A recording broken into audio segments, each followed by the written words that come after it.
Takže čau, viete, tu vítam pri ďalšom tutoriáli na Photoshop. Tentokrát mám Photoshop CS6, ale to je jedno, v podstate je to všetko iné, len tu mám iný jazyk, ale to mne nevadí. Takže dnes sa naučíme v dnešnom tutoriáli, ako vidíte, takýto screen. Môžete si dať na plochu, ja to mám teraz toto, čo som si robil v Cinema. Ďalší diel bude v Cinema, takže máte sa na čo tešiť, už mám pripravené, čo budeme robiť, ale to je nepodstatné. No, takže vytvoríme si nový papier, dajte si tam aké chcete pixely, ja už tam mám, dáme OK, tak. Takže toto si odnomkneme, dvakrát na to klikneme, dáme OK, lebo lepšie sa mi s tým robí. Teraz zase klikneme na to dvakrát, otvorí sa nám takéto menu.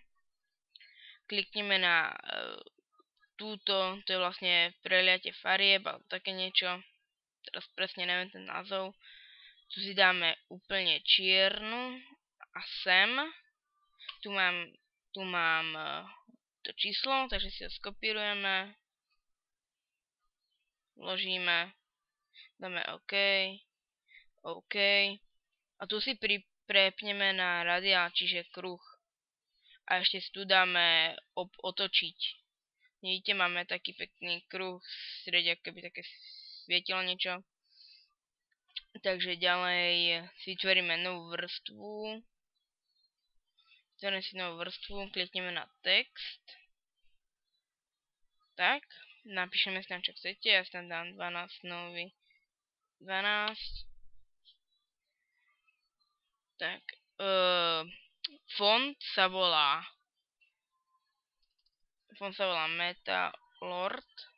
Metalord.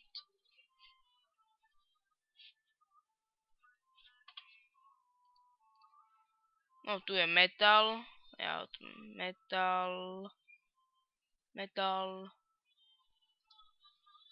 Lord.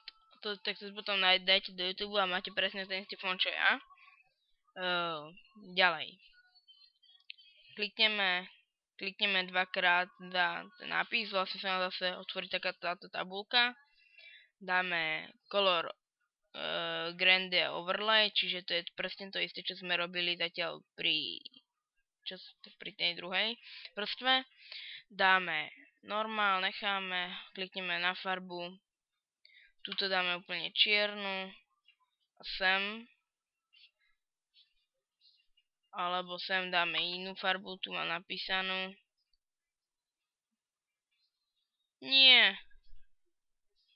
Túto farbu. Hop. A tu máme druhú farbu. Kopírovať. OK, druhú stranu. Dáme túto farbu. Vidíte. Dáme skále 150. A potom dáme, no tu už si všetko ponastavujeme. Normál 100. Na devinu. Dávam tak okolo 15 a size, to už je na vás, ja si dám asi, nech to mám trošku iné, tak si dám 0. Vnútorný tento si dáme úplne červený, alebo môžem si dať teraz iný. Dám si zelený, alebo čo ja viem, to je už na vás, ja si dám modrý. Dáme si normál 100%, to už je na vás, vidíte vlastne, ale ja dávam 0. Dobrá, bevel, toto. Nastavte, ak chcete, ja si dám 1000%. Tak necháme size. Tu si nastavte, ja si tu dám, čo si tu dám, koľko? Dám si 40, soften, ja, dám si 0. Toto tu necháme, kontor, dapneme textúru. Ja použijem tú predvolenú, ktorú vidíte, túto.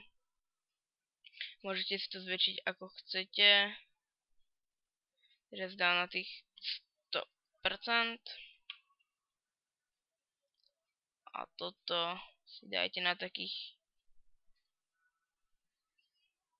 50. Vlastne tento software, to je vlastne vyhľadzovanie, takže môžete si dajme tomu, ja si dám 0. Satin, to je nič, sakra. Stroke, tu si dáte zase modrú. Tak. Dáte size, aký chcete, takže ja si dám 3. Normálne, a to už je zase tak. Takže dáme OK. A máme hotové pozadie. Takže teraz ešte dáme uložiť ako, save as. Uložíme si to JPG, dáme si tam pozadie. Tak, maximum. OK. Máme to uložené. Teda vidíte, keby som dal pravým tlačítkom pozadie pracovnej plochy, tak to mám na ploche. Takže ja by som bol teraz veľmi rád, keby ste mi napísali do komentárov, že čo by ste chceli, či by ste chceli ďalší na Cinema 4D alebo na Photoshop.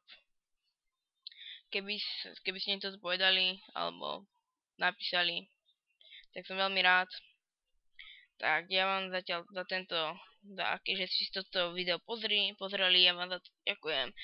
Keď sa vám video páčilo, like, keď chcete viacej videí vidieť, tak poprosím subscribe alebo odber. Takže ja vám za to ďakujem a čau čau.